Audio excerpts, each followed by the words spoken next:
Podcast Exegese e Exposição. Exegese on demand para você.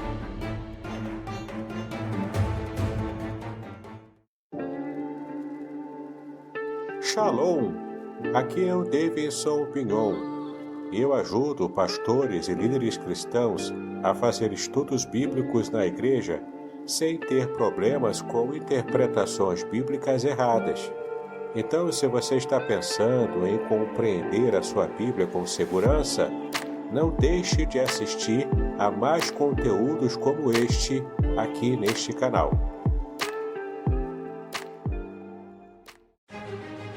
Prepare-se para uma jornada única e transformadora.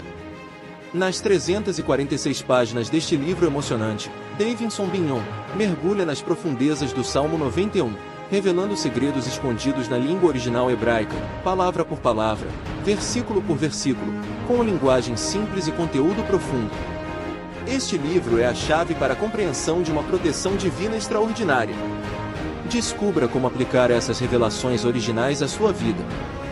Davidson Pignon, autor reconhecido, editora Contextualizar. Uma obra que irá transformar sua jornada espiritual. Proteção divina no curso da vida. Revelações originais do Salmo 91. Disponível agora. Não perca a oportunidade de ter esta revelação em suas mãos. Uma jornada espiritual que irá transformar sua vida. Adquira agora. Davidson Pignon. Editora Contextualizar.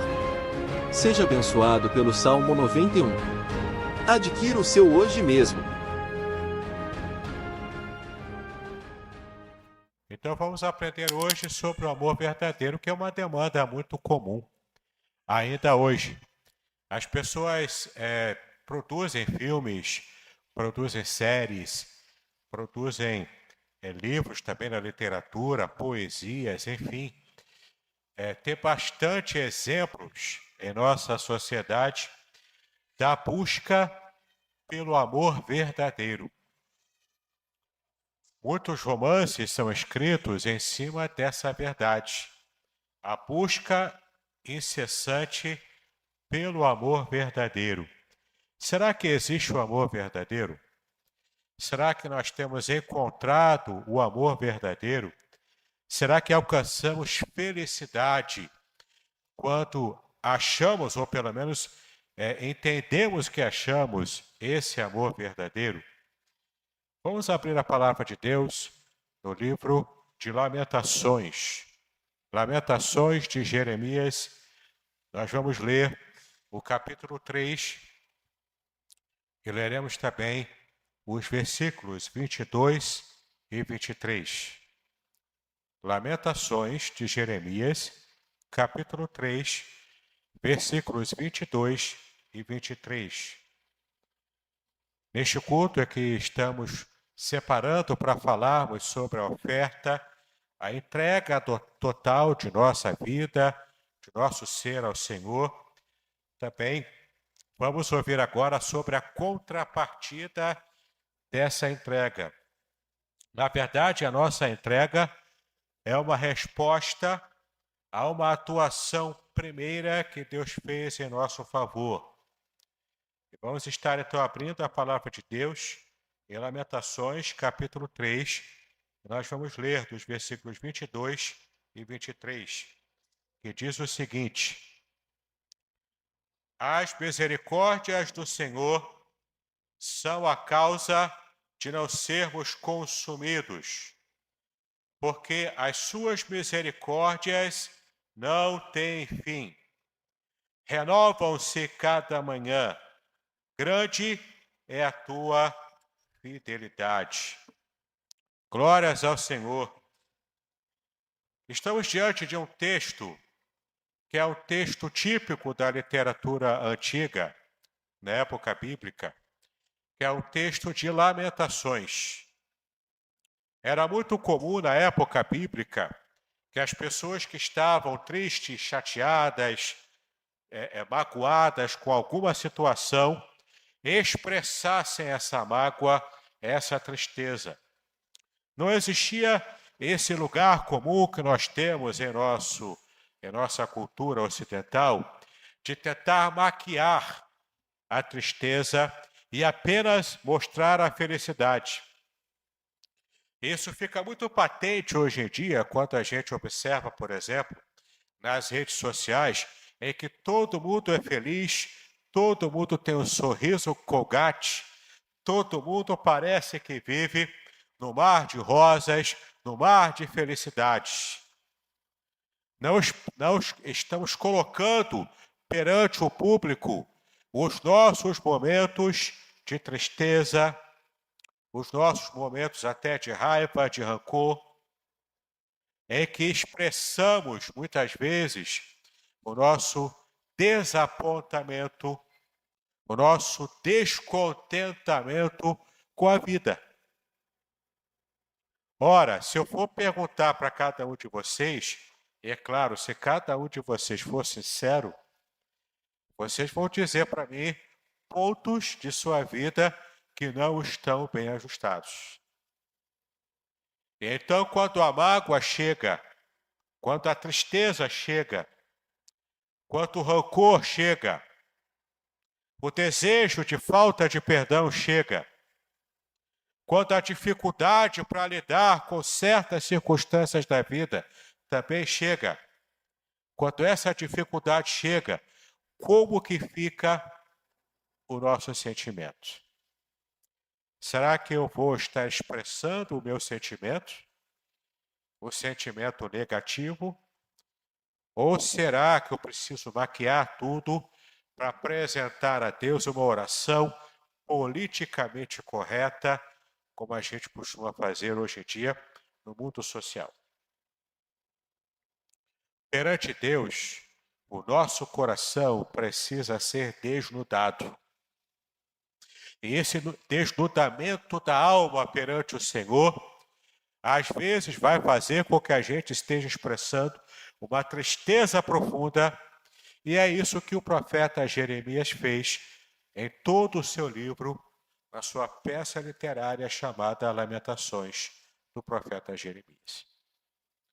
Do capítulo 1 até o capítulo 3, do versículo 20, temos aqui toda a expressão de uma alma triste, acorrentada aos sofrimentos, de perceber, o profeta estava percebendo, o futuro imediato que o reino do sul, o reino de Judá, enfrentaria, também imitando uma situação muito difícil que aconteceu antes no reino do norte, o reino de Israel, quando o reino de Israel já foi levado cativo para o cativeiro na Síria. E ali o povo de Israel, aquela nação do norte, devido a tantos pecados carregados ao longo de muitos anos, de muitas gerações, nós temos ali Deus colocando a sua mão pesada sobre o seu próprio povo, e daquela nação que estava ali no Reino do Norte, cativa na Síria, não sobrou ninguém. O povo foi completamente destruído. E não foi o diabo que fez isso.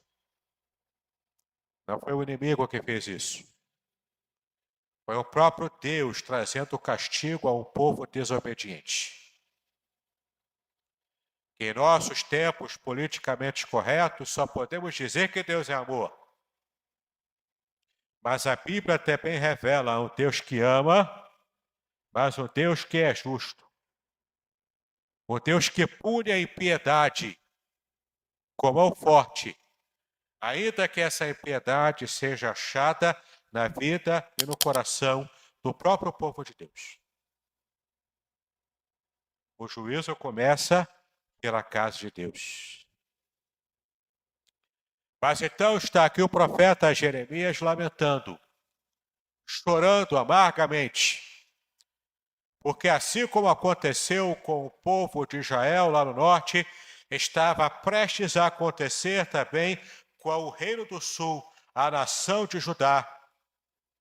Mas aqui temos um diferencial. temos o diferencial que Jeremias estava falando o tempo todo e ninguém queria dar ouvidos à sua mensagem profética.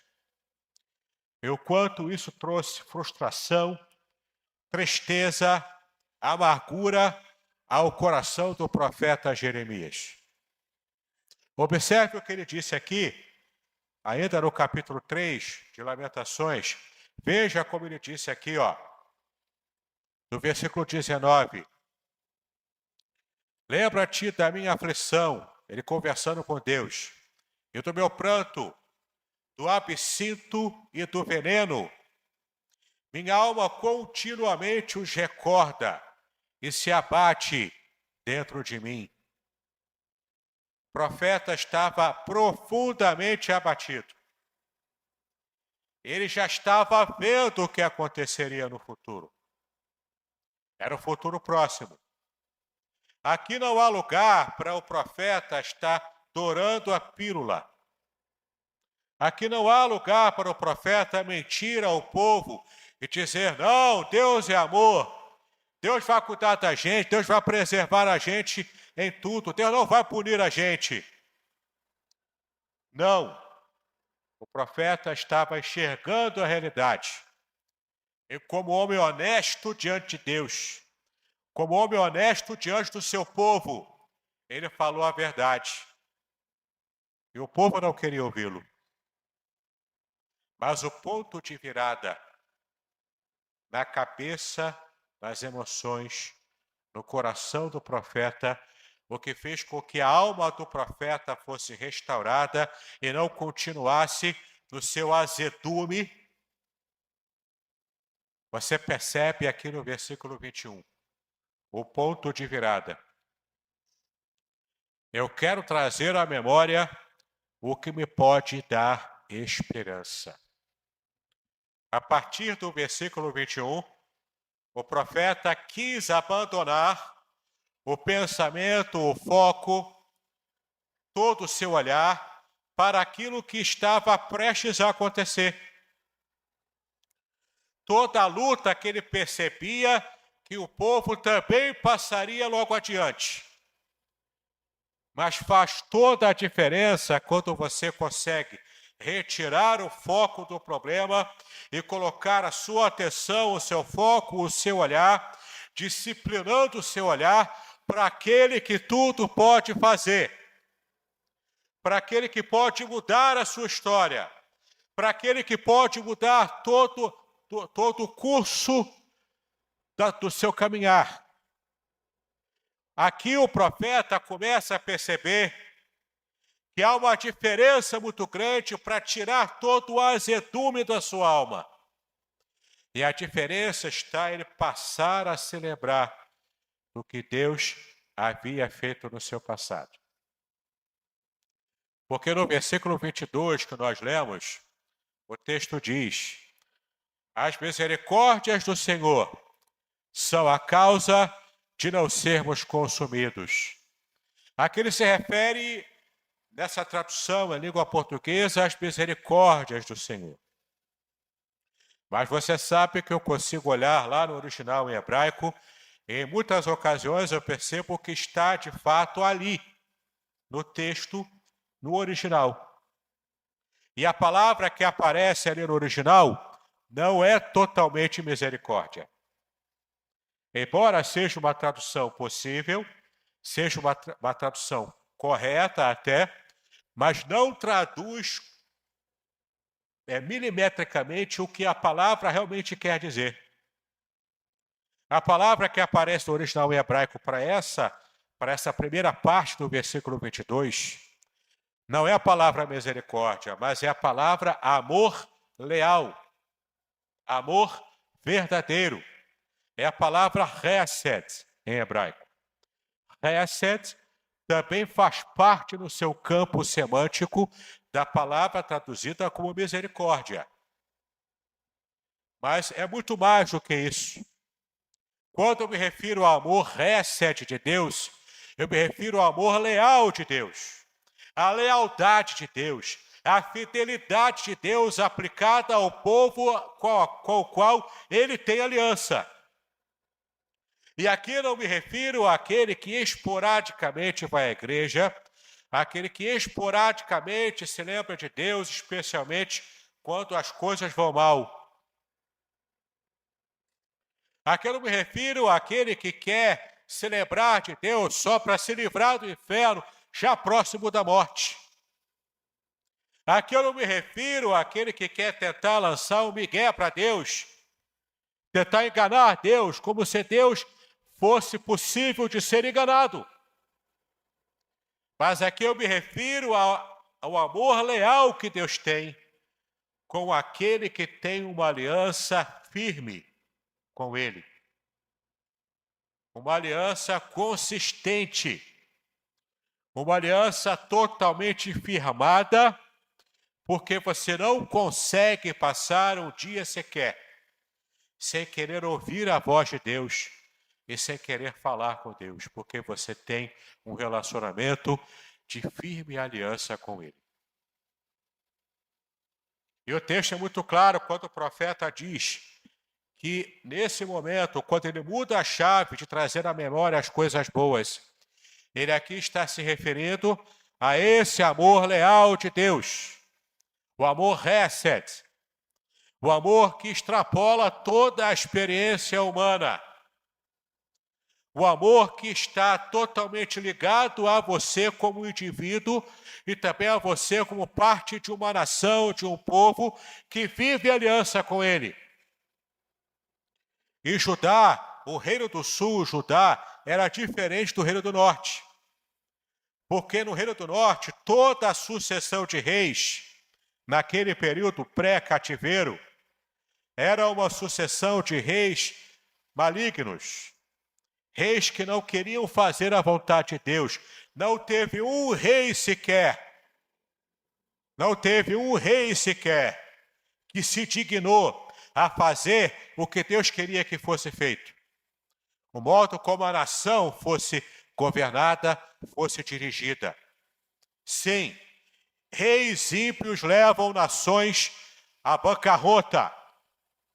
Reis ímpios levam nações ao desespero de estar se distanciando de Deus e a receberem a maldição de Deus por causa dessa impiedade.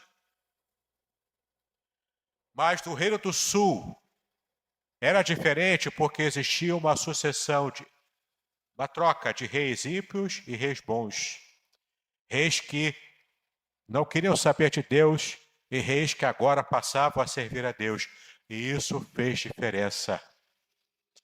Porque o amor leal de Deus estava com o Reino do Sul, apesar dos seus pecados, porque tinha ali um remanescente fiel, que Deus entendeu que dali ele poderia continuar fiel à sua aliança que ele havia feito com Davi. Pelo Reino do Sul, o Reino de Judá, o povo de Israel foi preservado e existe até hoje. Graças a Deus não teve a mesma sorte do povo do Reino do Norte. Mas aqui o mérito não está totalmente no povo em si, porque era também um povo pecador. Mas o mérito está em Deus, em preservar e cuidar aquele povo que ainda existia, que ainda preservava o remanescente fiel ao Senhor. E então, isso trouxe esperança ao coração do profeta. Por isso que ele disse: o amor leal do Senhor são a causa de não sermos consumidos como aconteceu lá no Reino do Norte. Porque as suas misericórdias, e agora sim aqui no hebraico é misericórdia mesmo, e aqui é porque as suas misericórdias não têm fim. A palavra misericórdia significa o amor ao miserável. O amor àquele que está em estado de petição, em estado de miséria, completamente jogado ao léu, na sarjeta. Então o Senhor olha para aquele que está no estado completo de miséria, estende as mãos divinas e ergue a pessoa da sarjeta do monturo. O Senhor é aquele que tem o poder e a autoridade e o amor leal para estar erguendo aquele que está prostrado e para estar sustentando a vida desse que depende exclusivamente do amor leal de Deus. É interessante que em nossa cultura, quando falamos em amor, a gente pensa em sentimento. Não é assim que você canta? É o amor. Não é assim? Que mexe com a minha... que mexe com a minha cabeça e me deixa assim. Não é assim que você canta? Não é? Só que pela Bíblia, amor não é apenas sentimento. É claro que o amor envolve sentimentos, mas o amor verdadeiro, o amor leal, ele envolve sentimentos, mas ele é principalmente materializado com ações concretas. De que adianta aquele adolescente, aquela adolescente totalmente apaixonado, totalmente apaixonada, que vê coraçõezinhos sempre que acha lá o namoradinho. Ele diz que ama, eu faço tudo por você. Na hora que a coisa fica apertada, a adolescente vai criar um outro filho sozinha. Isso não é amor leal. Isso não é amor verdadeiro. O amor verdadeiro, ele é concretizado, ele é visível, porque ele é concreto. Ele é concretizado com pequenos atos de amor no dia a dia. É concretizado quando a esposa trata bem o marido, quando o marido trata bem a esposa, quando o marido compra aquele chocolatezinho que a esposa gosta, quando a esposa faz aquela comidinha que o marido gosta, né? Em pequenos atos do dia a dia você demonstra amor. Além de também ser o amor romântico, né? Que você fala, que você se apresenta também. Mas é muito mais do que falar. É muito mais do que você sentir os coraçõezinhos voando. É muito mais do que isso. É você agir de modo concreto, colocando as necessidades e até mesmo o conforto daquele que você ama em primeiro lugar do que o seu próprio conforto, do que as suas próprias necessidades. E a Bíblia está cheia de expressões que tratam dessa questão do amor leal, o amor hesed, o amor leal, verdadeiro, concreto, que Deus demonstra para o seu povo e também vários personagens da Bíblia. Por exemplo, José do Egito pediu ao copeiro, quando ele estava ainda na prisão, que o copeiro, quando fosse liberto, o padeiro morreu, né? O padeiro foi morto ali na prisão, mas o copeiro foi liberto da prisão. José pediu a ele, olha, haja com amor leal para mim, e lembre-se de mim para falar para Faraó sobre a minha situação aqui. Essa expressão amor leal aparece no texto de Gênesis 40, do versículo 12 ao versículo 15. José pedindo ao copeiro que agisse em amor leal para com ele. E vem outro exemplo. Jacó, o pai de José, pede para José que também agisse com amor leal para com ele quando Jacó morresse, que não fosse sepultado no Egito, mas que o seu corpo fosse levado a Canaã para ser sepultado ali juntamente com a sua família. E a expressão que Jacó usou para José, ela também é a expressão haja com amor leal para comigo. Amor verdadeiro. Concedendo esse meu último desejo após a minha morte. Um outro exemplo que você vai espantar agora é o exemplo de Raabe para os espias. Raabe, uma mulher pagã, uma mulher da vida, inclusive, uma mulher cheia de pecados. Mas ela usa essa expressão, o texto hebraico diz, quando ela pede que os espias agissem com amor leal para com ela, e de fato eles agiram. Eles preservaram a casa e a família de Raabe, mesmo com Jericó inteira vindo ao chão. O último exemplo que eu quero deixar com vocês é o exemplo de Boaz, quando ele fala para Ruth, e enaltece Ruth, porque ele diz: olha, Ruth, você agiu com amor leal para com a sua sogra.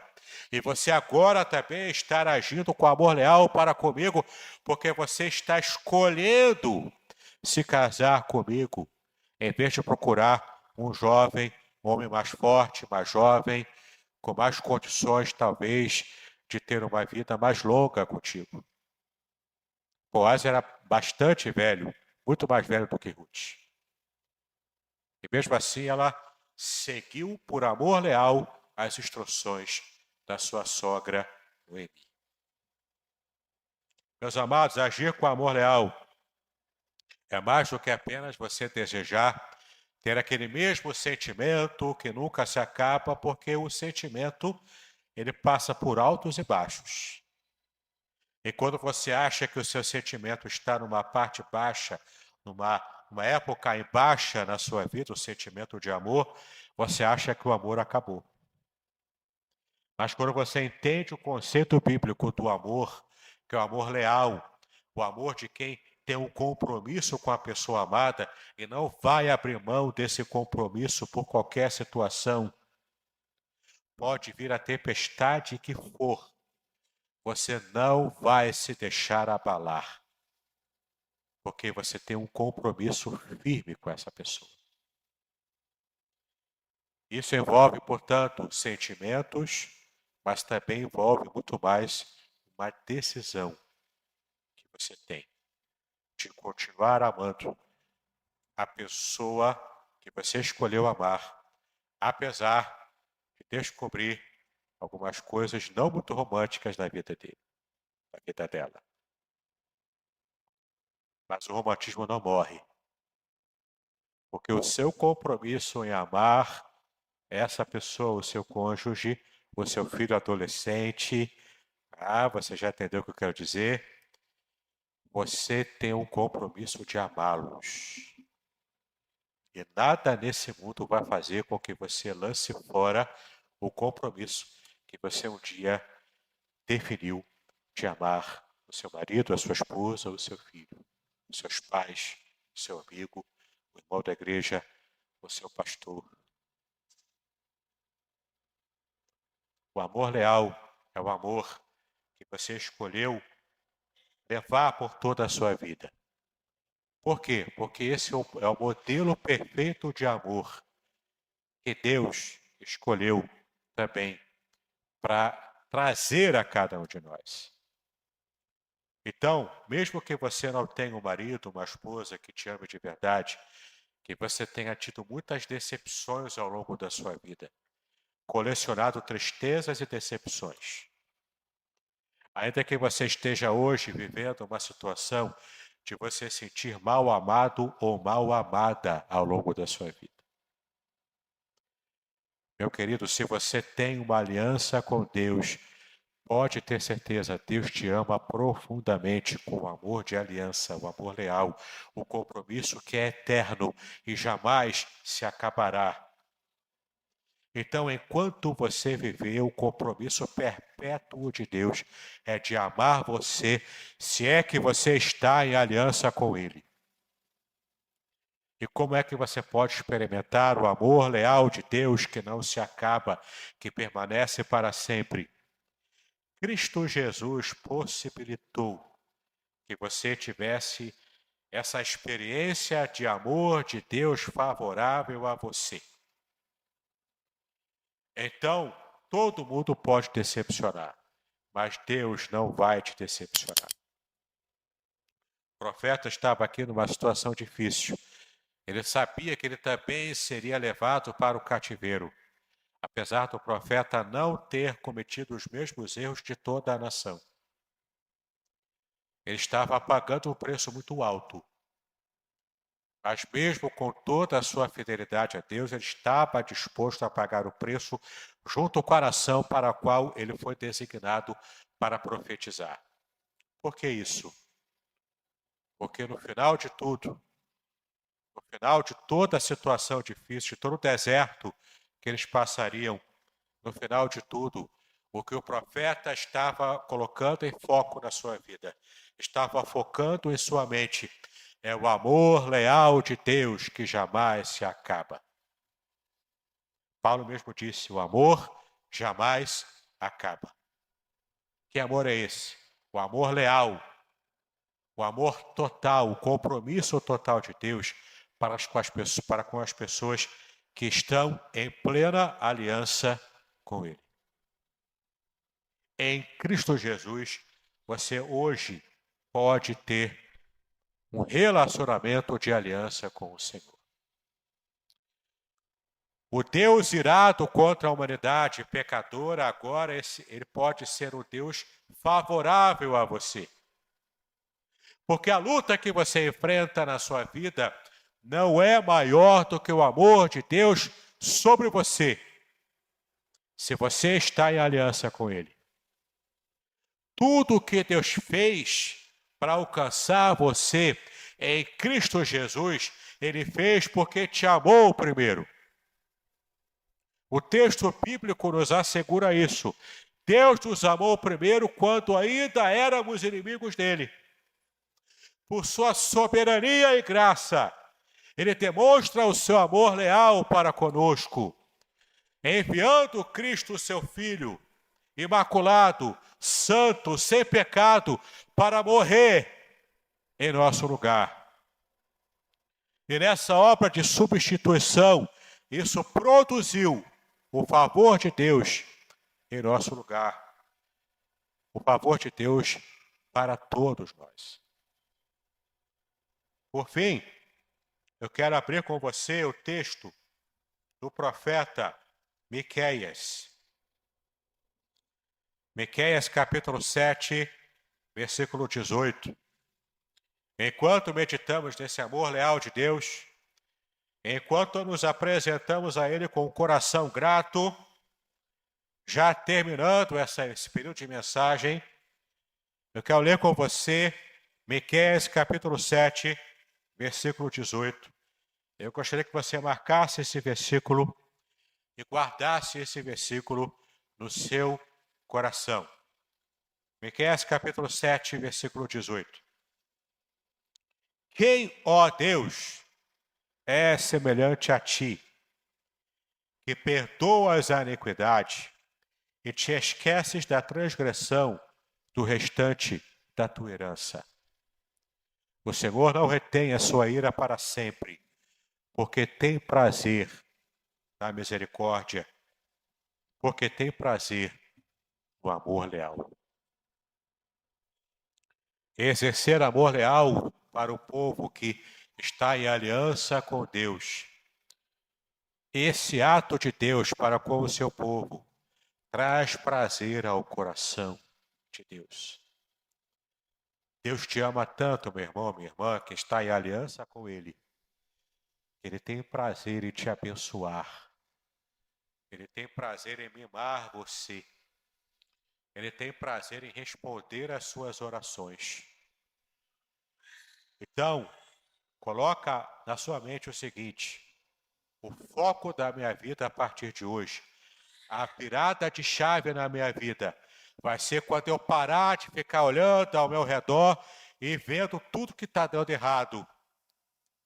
Mas eu passar a colocar o meu foco, a minha visão, a minha mente totalmente voltada para o amor leal de Deus, que já foi demonstrado em meu favor, quando Cristo morreu na cruz do Calvário em meu lugar.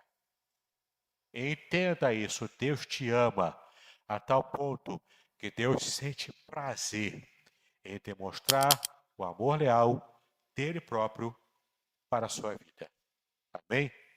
Então, não importa as dificuldades que você enfrenta, Deus está contigo. Guarda isso no seu coração, em nome do Senhor Jesus Cristo.